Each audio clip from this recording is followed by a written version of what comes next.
On March 18, 2026, Iranian missiles slammed into Qatar's biggest energy facility, the largest LNG export facility in the world. Qatar says Iran conducted a ballistic missile attack. Gas facilities have both been damaged.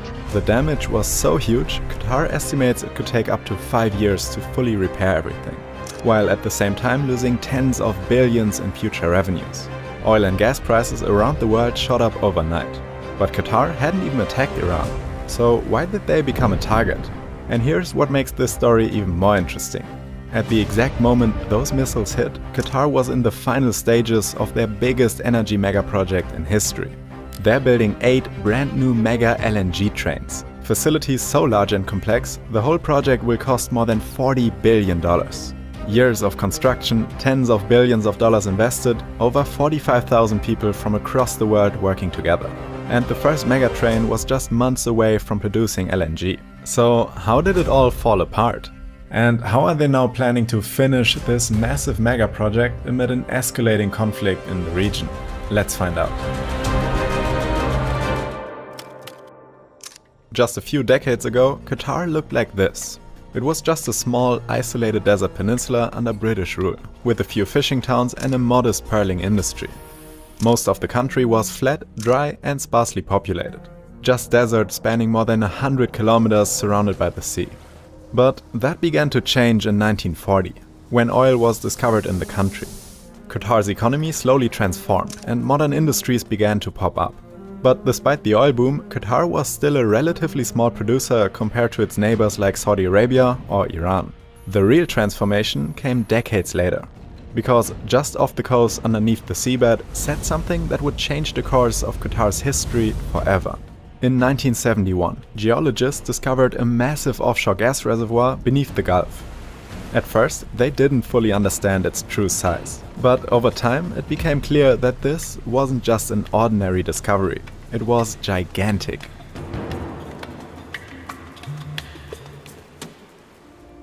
This is the North Field, or South Pars gas field, depending on which side of the Gulf you're on. Despite the different names, it's actually the exact same underground reservoir. Qatar controls this part, while Iran controls the other. This gas field is so massive, its area is more than 80% the size of Qatar itself, and they control roughly 2/3 of all that. But more than the size of the field itself is the amount of natural gas trapped underground. This gas field is estimated to have more than 50,000 cubic kilometers of natural gas. That's enough natural gas to cover 13 years of global gas demand. An almost unimaginable amount of energy concentrated in one of the most geopolitically tense regions on Earth. And despite all the conflicts in the Middle East, operations at this gas field largely continued uninterrupted. And for good reason. For Iran, it supplied a significant amount of their energy needs. And for Qatar, this gas field would go on to completely transform the entire country. But that transformation didn't come instantly. The North Field was discovered in 1971, but Qatar didn't start exporting LNG until 1997, over 26 years later. That's because the infrastructure needed is both expensive and very hard to build. Unlike oil, natural gas is incredibly difficult to transport. You can't just simply pump it into a tanker and call it a day. To ship gas across oceans, it first has to be cooled to around -162 degrees Celsius until it becomes a liquid. This process is called liquefaction. Liquefaction is done inside giant industrial facilities like this one. These are known as LNG trains. At a glance, they look like really complex machines, and they definitely are. But the principles behind how they work are actually pretty easy to understand. The process begins offshore. Raw natural gas is extracted from deep beneath the seabed and transported through massive underwater pipelines toward the coast. But the gas coming out of the ground isn't pure. It contains things like water, sulfur, and other hydrocarbons. If these substances remain inside the system during cooling, they can freeze solid and damage equipment. So they first need to be removed. Next, the purified gas enters giant compressor trains like this one. Here, the gas is cooled until it transforms into a liquid. Once liquefied, natural gas shrinks to roughly 1/600th of its original volume. This makes it way easier and more efficient to transport. The liquid is then pumped into massive insulated storage tanks near the coast, waiting to be loaded onto ships. From there, giant LNG tankers transport the fuel across the world to wherever they're needed. Qatar perfected this simple yet painstaking process, and all of it was centered around one place, Ras Laffan Industrial City. It's located around 80 kilometers north of Doha. 30 years ago, this place was just an empty stretch of coastline with no real strategic importance. But because it's located right next to the North Field, it has now become the biggest LNG export facility in the world.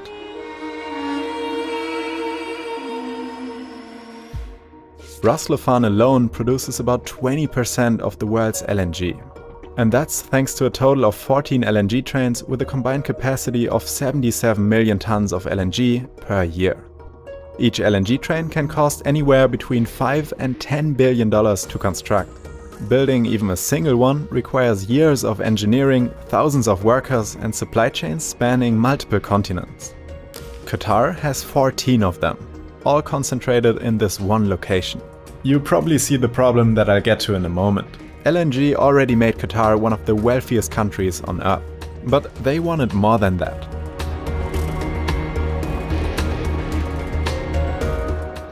In the early 20s, Qatar announced the North Field Expansion Project, a three-phase plan with the goal of nearly doubling the country's LNG production.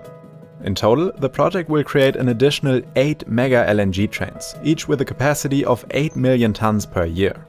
Once fully complete, this expansion will increase Qatar's LNG production from 77 million tons per year to more than 140 million. To pull this off, Qatar assembled one of the largest energy partnerships in modern history. Several companies from the US, Europe and Asia all joined together to work on this project. Some reports estimated that around 45,000 workers were involved in the North Field East phase alone. All of this construction was happening while Qatar was expanding its LNG tanker fleet. Since they expected to double their LNG production, Qatar ordered more than 100 ships to meet that demand. That alone is an investment worth tens of billions of dollars. Okay, let's jump to this year. By early 2026, construction of the first mega LNG train was well underway, and it was expected to be operational before the end of the year. Years of construction were finally nearing completion. The first exports were expected in just a few months. But at almost the exact same moment, this happened. Fire and destruction across the Middle East this Saturday night. United States called it Operation Epic Fury. In February, the US and Israel started attacking Iran. The conflict began with a series of airstrikes that killed their supreme leader Ayatollah Ali Khamenei. The conflict then escalated and spilled into neighboring countries. And on March 18th, the war reached a major turning point. The US and Israel hit multiple Iranian gas and oil sites across its southern coast. This included infrastructure connecting to the South Pars gas field. For Iran, this attack was devastating. South Pars is quite literally the country's lifeline. Unlike Qatar's North Field, where most of the gas is exported, Iran relies on the field to power itself. It supplies fuel for power plants across the country, supports major industries, and provides energy for tens of millions of people. As much as 80% of Iran's natural gas comes from this place alone. And because of the attack, they lost 12% of their total gas capacity. From Iran's perspective, this changed the rules of the war completely. Before the attack on South Pars, most of the fighting was only between military targets. So when those facilities were hit, the response was immediate. Within just a few hours, Iran retaliated. Missiles were launched across the Persian Gulf towards Qatar. Their target, the center of Qatar's LNG operations, Ras Laffan.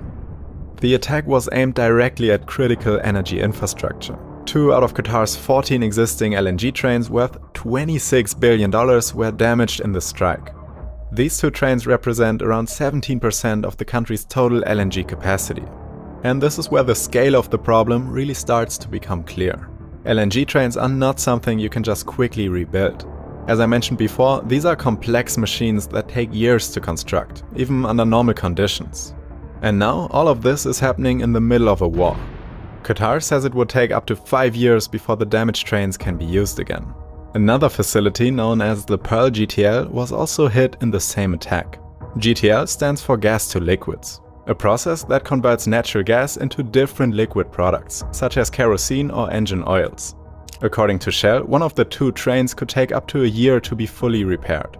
But these are not the only major energy projects in Qatar delayed by the war. About 100 kilometers from the east coast is the Meydan Mazam oil field, one of Qatar's oldest offshore producing assets that first went online in the 1960s. Now, decades later, its productivity has slowly deteriorated. The oil field itself still has reserves, but with the current infrastructure, it only has until 2027 before it reaches its limit. Because of this, Qatar approved a $4 billion program designed to extend its lifetime by another 30 years. They're doing this by constructing new offshore platforms and underwater pipelines. The project was already in its advanced bidding stages when the war began. This means companies were already preparing to submit their plans for construction. But as the conflict escalated across the Gulf, everything became uncertain. Right now, it's still unclear when construction could actually begin. Though the project is not yet cancelled, it's now basically stuck in limbo, along with several other energy projects across the country. Iran's attack on Ras Laffan raises a major question. Why Qatar?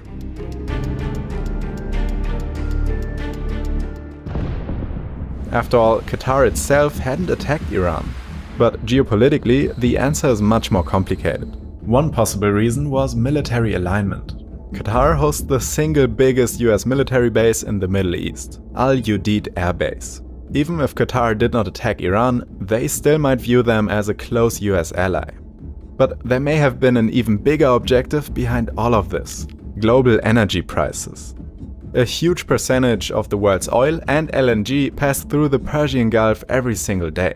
And almost all of it flows through one critical choke point: the Strait of Hormuz. At this point, almost everyone has heard of it. Whenever tensions rise in the Middle East, the strait immediately becomes part of the conversation. Oil from Saudi Arabia, Kuwait, Iraq, the UAE, and Iran itself all pass through here. So does most of Qatar's oil and LNG exports. This means that if Iran blocked the strait, the effects are felt almost instantly across the entire world. Oil and gas prices surged when Iran blocked the strait at the beginning of the war. We all felt this with rising costs of fuel and electricity. But closing Hormuz was only one part of the equation. The second part was hitting the target directly at its source. When Iran struck Ras Laffan, it wasn't just targeting Qatar. They also attacked other oil and gas infrastructure across the Gulf. Their strategy here is quite simple. The Strait of Hormuz disrupts the transportation of energy, but attacks on refineries, LNG trains and export terminals disrupt the production of energy itself. This way, the war became even more expensive for everyone, and for Iran, that pressure can become a weapon in itself. Governments around the world now face a lot of pressure to de-escalate the conflict, simply to stabilize markets again. Yet, even after everything that happened, Qatar has committed itself to continuing the North Field expansion. They cannot simply walk away. Too much money has already been invested, and too much of the country's future depends on it. Just recently in April, a major contract was awarded to American energy company Baker Hughes. Continuing construction during an active conflict creates an entirely new set of problems. Ras Laffan has already been hit once, so the workers here are in real danger. And it also means anything they build could potentially become another target. Qatar does have defense systems in place for attacks like this, but the events of March 18th prove there's still room to improve. This massive gas field isn't going anywhere, but whether Qatar can finish what they started, and at what cost, may be one of the biggest energy stories of this decade.